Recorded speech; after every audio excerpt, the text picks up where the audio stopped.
디모데후서 2장 14절에서 19절 말씀을 근거로 부끄러울 것이 없는 하나님의 일꾼이라는 제목으로 하나님 말씀 증거하겠습니다. 진리 안에 거하라. 디모데 전후서 강의 31번째 시간입니다. 하나님은 우리를 구원하시고 그 구원하시고 끝나는 것이 아니라 우리를 부르셨다라고 성경은 기록하고 있죠. 우리를 부르셔서 하나님의 일꾼으로 우리를 사용해 주신다는 겁니다. 하나님의 일꾼으로 쓰임 받는다는 것은 참 놀라운 은혜이고 감사입니다. 하나님께서 쓸 사람이 없어서 하나님께서 손이 부족해서 우리를 부르시고 쓰실까요? 그렇지 않습니다. 성경에 보니까 돌들로도 하나님께서는 하나님의 일꾼으로 사용하실 수 있는 능력이 있다라고 말씀합니다.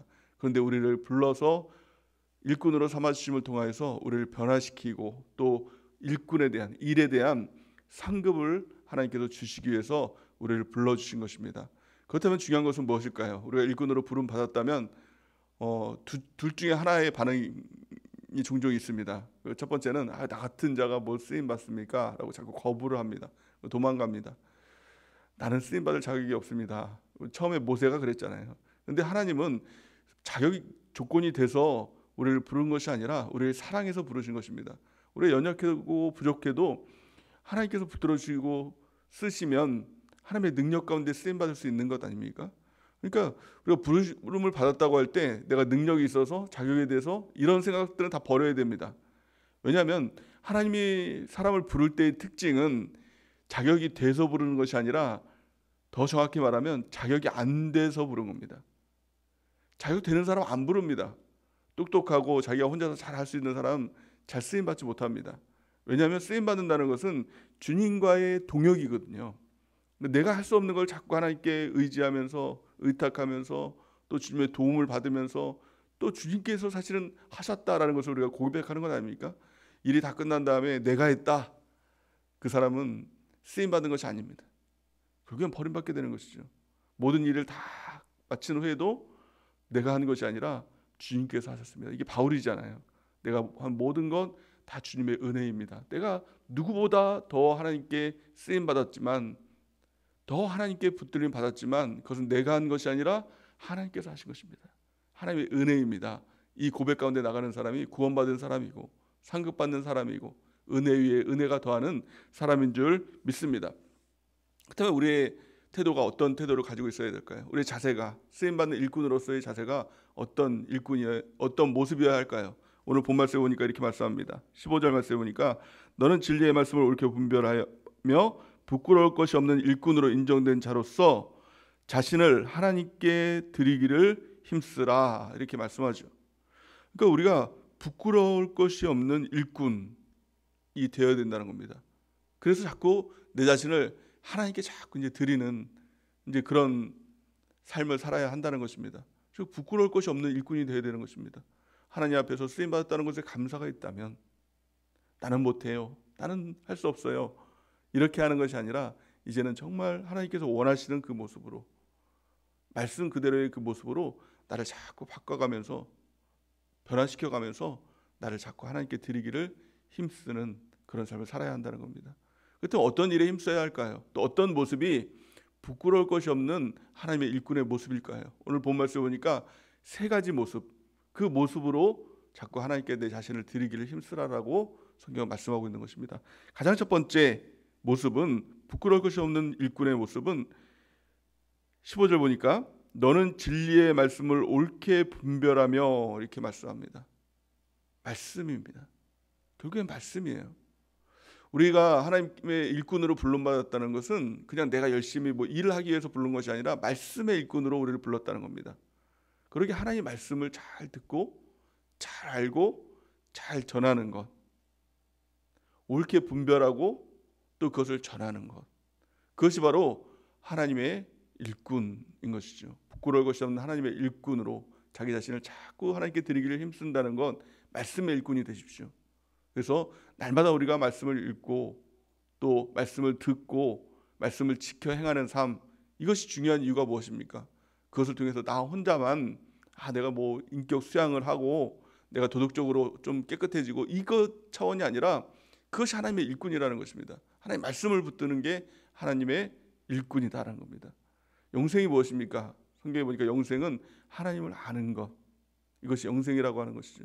그래서 말씀을 통해서 하나님을 아는 것입니다. 이건 지식적으로 아는 것뿐만이 아니라 하나님과의 친밀함이 바로 이 말씀 가운데 있는 것입니다. 말씀을 잘 듣기 바랍니다. 잘 읽기 바랍니다. 그리고 지켜 행하는 우리 모두가 되는 은혜가 넘치길 바랍니다. 그래서 주일날 말씀을 통해서 우리의 삶을 성경을 통해서 해석하는 우리의 삶에 대해서 말씀을 듣고 있잖아요. 우리의 삶은 성경으로 해석됩니다. 모든 삶은 성경에 다 나와 있다는 겁니다. 성경을 읽고 깊이 묵상하고 그것을 분별함을 통해서 내 삶이 해석되는 은혜가 있기 바랍니다. 또한 다른 사람의 삶도 해석함을 통해서 그를 위해서 기도해주고 양육하고 세워나가는 우리 모두의 삶이 되길 바랍니다. 우리 말씀의 일꾼 되십시오. 말씀의 강자가 되십시오. 그래서 말씀의 능통한 자가 되십시오. 그래서 나도 살고 자녀도 살리고 나도 살고 다른 사람도 살리는 건 오직 말씀에 있습니다. 내가 어떤 지식으로 또 나의 경험으로 절대 자녀 양육 못합니다. 오직 하나님 말씀을 잘 심어주는 것, 그것이 최고의 자녀 양육인 것입니다. 이것이 하나님의 일꾼, 하나님의 일꾼 무엇입니까? 말씀의 일꾼. 우리가 말씀으로 하나님의 일을 감당하는 우리 모두가 되는 은혜가 넘치기를 바랍니다. 두 번째, 부끄러울 것이 없는 일꾼으로 인정된 자로 자신을 하나님께 드리기를 힘쓰는 것, 그것이 뭘까요?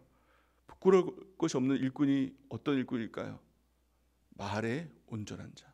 성경에 보니까 너희 말에 온전한 자가 온전한 자다. 우리의 훈련은 무엇입니까? 말의 훈련이죠. 그래서 오늘 본 말씀 보니까 이렇게 말씀합니다. 16절 보니까 망령되고 헛된 말을 버리라 이렇게 말씀합니다. 우리 입술에서 이 망령된 말, 헛된 말 이거 자꾸 버려야 합니다. 그래야 올바른 부끄러울 것이 없는 하나님의 일꾼이 되는 것입니다. 우리의 부끄러움이 어디 있습니까? 8, 90%는 다 우리의 말에 있다 하는 것입니다. 우리 말에서 거짓을 버리고 헛된 말 버리고 욕하는 것 버리고 남 험담하는 것 다 버리고 우리의 입술을 온전케 하는 은혜가 있길 바랍니다. 또한 어그러진 말을 좀 버려야 한다는 것입니다. 오늘 본 말씀에 보니 특별히 나오는 게 하나님의 말씀에 대해서 자꾸 어그러진 말을 합니다. 이 당시 때 부활에 대해서 이제 바울이 복음을 증거하잖아요. 부활의 복음은 참 능력 있는 복음 아닙니까? 십자가를 통해서 나는 죽고 예수님의 사심을 통해서 우리가 다 살아났다. 이 부활의 복음인 것입니다. 또 마침내 영원한 천국에서 우리가 영원히 사는 부활의 역사가 일어날 것이다 라는 것입니다. 부활은 완전한 소망입니다. 완전히 죽은 것, 십자가의 완전한 절망이죠. 근데 부활을 통해서 완전한 소망입니다. 우리의 삶에 완전한 절망이 있다고 할지라도 절망이 없는 것입니다. 부활의 소망을 붙들고 있으면, 부활의 복음을 붙들고 있으면 다시 살면 되잖아요. 죽으면 다시 살면 되잖아요. 아브라함의 믿음의 핵심이 뭡니까? 죽으면 다시 산다라는 그 부활의 시장이 있었다는 겁니다. 그래서 하나님께서 이삭을 번제로 바쳐라 라고 했더니 바칠 수 있습니다. 왜요? 죽어도 완전한 절망 가운데서도 하나님께서 다시 살릴 것을 믿으니까, 하나님께서 다시 소망 가운데 일으킬 것을 믿으니까 죽어도 된다는 겁니다. 우리는 어떻습니까? 죽으면 안 돼요. 안 되는 일이 있습니까? 절망적인 일이 있습니까? 이것만큼은 안 돼요. 아직 부활 신앙이 없는 겁니다. 다 끝나도 완전히 다 소멸돼도 우리 주님께서 일으키신다는 부활 소망, 이것이 부활 소망이죠. 근데 이 당시 때 이 부활의 놀라운 복음을 증거하고 있는데 어그러진 말을 하는 사람들이 있었다는 겁니다. 뭐라고 얘기합니까? 부활은 다 지나간 것이다. 다 끝난 것이다. 예수님의 부활로 끝난 것이다. 우리에겐 다시 부활은 없다. 지나간 일이다. 옛날 얘기다. 이렇게 얘기하는 사람이 있다는 겁니다. 그런데 이 말이라는 건 참 아무것도 아닌 게 아닙니다. 우리가 말하면 사라지는 거지, 말하면 그것으로 끝나는 것이, 이게 아니라 말은 악성 종양과 같다는 겁니다. 이 말을 들은 사람은 또 이걸 믿어요. 말에는 믿음이 있습니다. 말에는 신념이 있습니다. 그래서 성경에 보니까 믿음은 들음에서 나며 들음은 그리스도의 말씀으로 말미암았느니라 이렇게 말씀하고 있죠. 하나님 말씀을 자꾸 들어야 됩니다. 그래서 주일날 말씀을 통해서 자꾸 하나님 말씀을 들어야 됩니다. 자꾸 유튜브를 통해서 주의 말씀을 들어야 되는 것이죠. 그때 믿음이 생기는 것이죠. 마찬가지로 거짓 믿음도 들음에서 납니다. 자꾸 거짓말을 들으면 그런가? 자꾸 그 믿음이 흔들리게 되는 것이죠. 그래서 이 악한 말은 악성 종양과 같다. 오늘 본 말씀에 이렇게 말씀합니다. 오늘 17절 18절 말씀 같이 한번 읽어보겠습니다. 오늘 본 말씀 17절 18절 시작. 그들의 말은 악성 종양이 퍼져 나감과 같은데 그 중에 후메네오와 빌레도가 있느니라. 진리에 관하여는 그들이 그릇되었도다. 부활이 이미 지나갔다 하므로 어떤 사람들의 믿음을 무너뜨리느니라. 아멘. 이게 거짓 복음이죠. 부활이 지나갔다 말도 안 되는 거잖아요. 지금 만약에 누군가 부활이 지나갔습니다 막 이렇게 얘기하면 정말 말도 안 되는 일이잖아요. 근데 그걸 듣잖아요. 그런가? 믿어요, 사람이에요. 이게 참 말이 무서운 것입니다. 이단들이 다 그런 거잖아요. 말도 안 돼요. 우리가 가끔 이렇게 뭐 얘기 들어보면 뭐 정명석이 자기가 신이다, 막 자기 예수님이다, 막 이렇게 얘기하는데 와 너무 웃기잖아요. 콧방귀 끼고 뭐 말도 안 되는 말 하고 있어. 믿을 사람 하나도 없잖아요. 근데 이걸 자꾸 듣잖아요. 믿어요.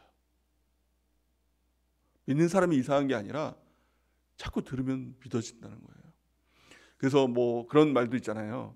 그 어떤 사람이 실제로 그런 일이 있어요. 그 이단들을 자기가 다 깨부시겠다. 나는 말씀으로 참 무장된 사람이다. 뭐 어떤 교회 장로님이라고 하죠. 장로님이 이제 그 이단 내가 속에 들어가서 그들에게 다 복음을 증거함을 통해서 그를 다 변화시키겠다. 그러면서 그 이단 그 교회로 들어갔다는 거죠. 근데 아직까지 못 나오고 있대요. 몇 년 전인데 거기 있는 거예요. 자꾸 들으면 진짜로 정명석이 신이다. 막 그런 믿음이 생기나 봐요. 그러니까 이 듣는 게 굉장히 중요한 거예요. 그래서 교제권이라는 게 굉장히 중요하죠. 어떤 사람이 자꾸 또 뭐 예수님에 대해서 또 복음에 대해서 자꾸 어그러진 말을 하면 거기에 또 쓸려가는 것입니다. 이렇게 듣는 게 얼마나 중요한지 몰라요. 교제권이 얼마나 중요한지 몰라요. 교회 욕 자꾸 하는 사람들 있죠. 그 사람들 옆에 있으면 그 믿음 다 무너지는 것이죠.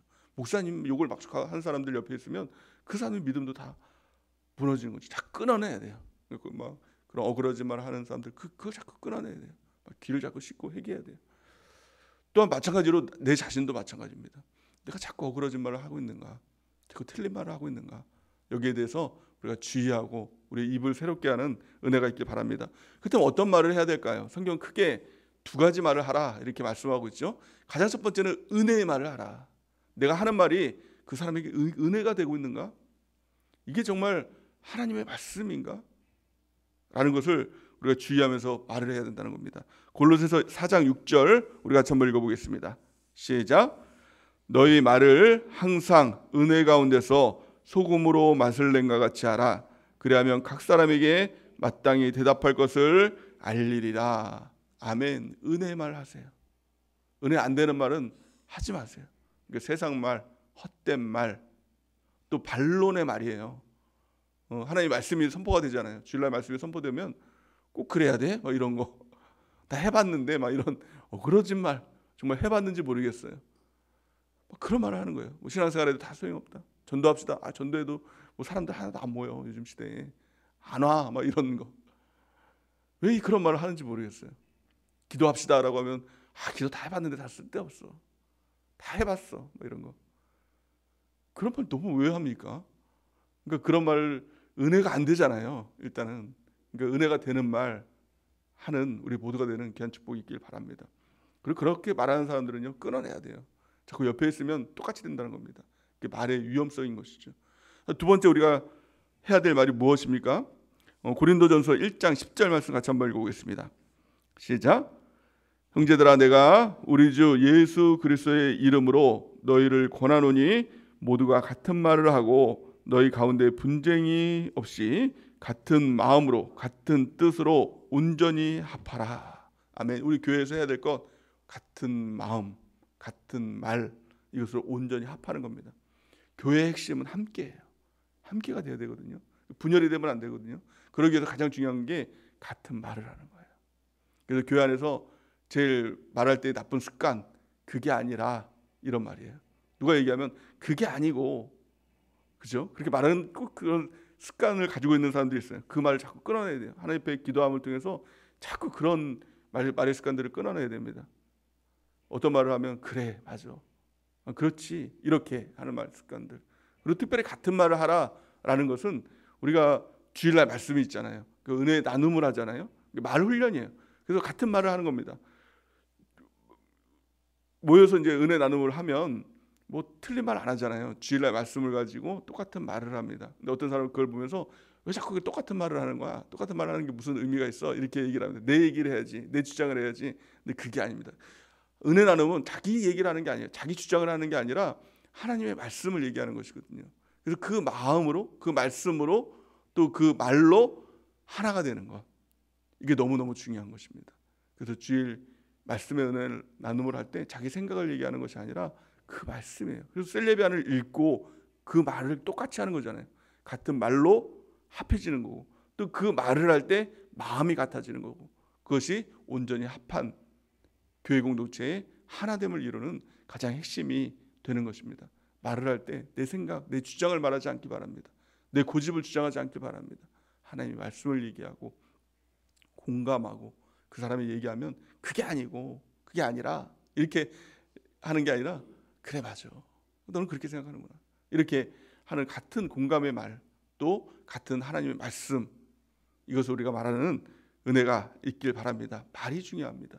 그래서 우리 말에 불의한 말, 악한 말, 이런 말을 다 버리고 우리가 하나 되는 말을 하는 귀한 은혜가 있길 바랍니다. 또한 세 번째, 부끄러움 없는 하나님의 일꾼으로 자기 자신을 하나님께 드리기 위해서 필요한 것, 그것이 뭘까요? 그것은 모든 불의에서 떠나라 라고 성경은 말씀하고 있습니다. 우리 19절 말씀 같이 한번 읽어보겠습니다. 19절 말씀 시작. 그러나 하나님의 견고한 터는 섰으니 인침이 있어 일렀으되 주께서 자기 백성을 아신다 하며 또 주의 이름을 부르는 자마다 불의에서 떠날지어다 하였느니라. 아멘. 불의에서 떠나는 것입니다. 이 불의가 뭡니까? 자기만 아는 죄, 이것이 참 불의거든요. 이 마귀를 성경은 광명의 천사다 이렇게 이야기를 합니다. 그게 뭡니까? 앞에서는 참 천사예요. 근데 뒤를 보면 완전히 검은 마귀. 이게 마귀의 존재거든요. 마귀 같은 사람이 있습니다. 마귀에게 쓰임 받는 사람이 있습니다. 근데 겉으로 보면요, 참 온화하고 참 깨끗한 것 같고 하나님의 사랑 같아요. 근데 뒤를 보면 완전히 그래요. 범죄 덩어리예요. 어떻게 그 사람이 그럴 수 있나? 이게 다 마귀 같은 사람들. 우리 이 불의를 버려야 됩니다. 우리의 모습은 어떻습니까? 앞에만, 다른 사람들 앞에서만 선한 모습으로, 예수 잘 믿는 사람의 모습으로 살고 있지는 않습니까? 뒤의 모습을 보면 마귀 같은 모습으로 살고 있지는 않습니까? 이 불의 어떻게 됩니까? 버리라는 겁니다. 버려주는 게 아닙니다. 하나님께서 그냥 우리를 거룩하게 만들어 주시는 게 아닙니다. 거룩은 명령입니다. 하나님이 거룩하신 것 같이 너희도 거룩하라. 우리의 불의를 다 버리기 바랍니다. 회개함으로 끊어버리고, 자백함으로 끊어버리고, 자꾸 하나님께 나가야 돼요. 빛으로 나가야 돼요. 그래야 빛이 됩니다. 우리가 어떻게 스스로 거룩해질 수 있나요? 우리가 어떻게 스스로 죄를 다 끊고 정결하게 될 수 있나요? 그렇게 할 수 있는 사람 한 사람도 없습니다. 우리가 해야 될 것은 자꾸 빛된 예수님께로 나가고, 그리고 죄가 발견되면 그 빛을 통해서 우리의 죄가 발견되잖아요. 어두운 가운데 있으면, 깜깜한 가운데 있으면 나타나는 특징은 죄가 죄인지 모릅니다. 더러운 것들이 안 보이잖아요. 그냥. 근데 깜깜한 이 암시 같은 그런 방에 불 하나가 딱 켜지면 어떻습니까? 지저분한 것, 더러운 것들이 다 드러나죠. 그걸 치워야 되는 것이죠. 깨끗하게 해야 되는 것이죠. 우리도 마찬가지입니다. 어두운 가운데 있으면 죄가 안 보입니다. 다 가려져 있습니다. 죄가 죄인지도 모릅니다. 그 악행을 행하면서도 죄가 죄인지 모르니까 자꾸 그 일들을 행하는 것이죠. 근데 예수님이 우리 가운데 들어오셔서 빛이 비춰지면 나타나는 특징은 죄가 죄인 것이 보이기 시작하는 것입니다. 이게 더럽다는 것, 버려야 된다는 것, 이걸 알게 된다는 겁니다. 그럴 때 해야 될 게 뭡니까? 주님께 회개하는 것이죠. 예수의 십자가의 그 보혈을 의지해서 주님께 자꾸 나가서 회개하고 씻어내고 자백하고, 그럴 때 주님께서 우리의 죄악들을 깨끗하게 씻어주십니다. 이사야 말씀에 보니까 주홍 같을지라도, 우리의 죄가 주홍 같을지라도 흰 눈과 같이 씻어주겠다. 하나님이 다시는 그 죄를 기억하지 않을 만큼 우리의 죄를 다 씻어주겠다라고 약속하고 있는 것입니다.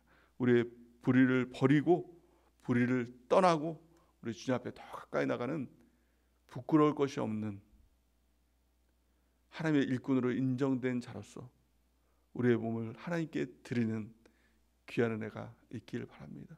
부끄러울 것이 없어야 하는 것입니다. 하나님 앞에서도 사람 앞에서도 부끄러울 것이 없는 하나님의 일꾼이 되는 은혜가 넘치기를 예수님의 이름으로 간절히 축원해 드립니다. 가장 중요한 것은 말씀이죠.